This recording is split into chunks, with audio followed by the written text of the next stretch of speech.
बिस्मिल्लाहिर्रहमानिर्रहीम। अस्सलामु अलैकुम। अल्लाह हम सब को सेहत और तंदुरुस्ती वाली ज़िंदगी अता फ़रमाए, आमीन। मियाँ बीवी के किचन में आपको खुशामदीद कहते हैं।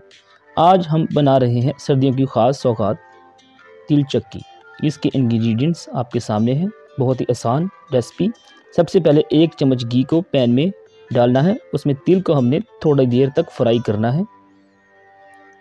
तिल को ज़्यादा फ्राई नहीं करना, सिर्फ 2 से 3 मिनट तिल को फ्राई करना है। याद रखें कि इसका कलर चेंज नहीं होना चाहिए। अब हम दोबारा से पैन में 1 चम्मच घी, उसमें 1 कप शुगर और 3 से 4 चम्मच पानी ऐड कर रहे हैं। लो फ्लेम पे चीनी को मेल्ट करना है। आंच हल्की होनी चाहिए। आप देख सकते हैं कि चीनी मेल्ट हो चुकी है।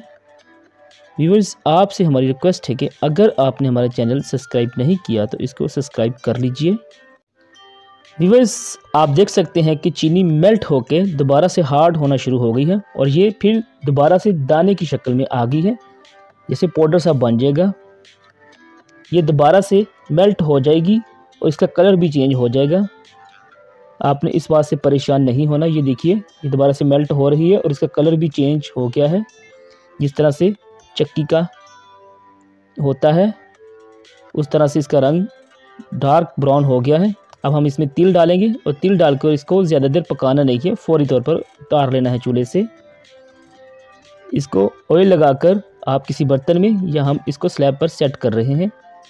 माशाल्लाह जी, हमारी तिल चक्की आपके सामने रेडी है। अब हम इसके छोटे छोटे पीसीस काट लेंगे। ये देखिए, इसको रोल करके सेट कर लिया है।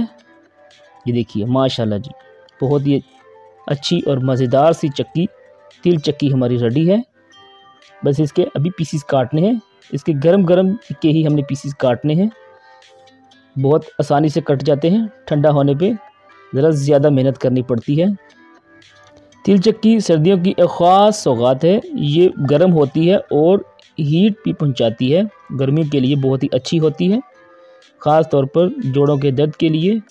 माशाल्लाह जी, बहुत ही नहायत और मुफीद चीज़, ख़ास तोहफ़ा सर्दियों का आपके सामने रेडी है। माशाल्लाह जी, अल्हम्दुलिल्लाह। आप देख सकते हैं बहुत ही मज़ेदार सी हमारी तिल चक्की रेडी है।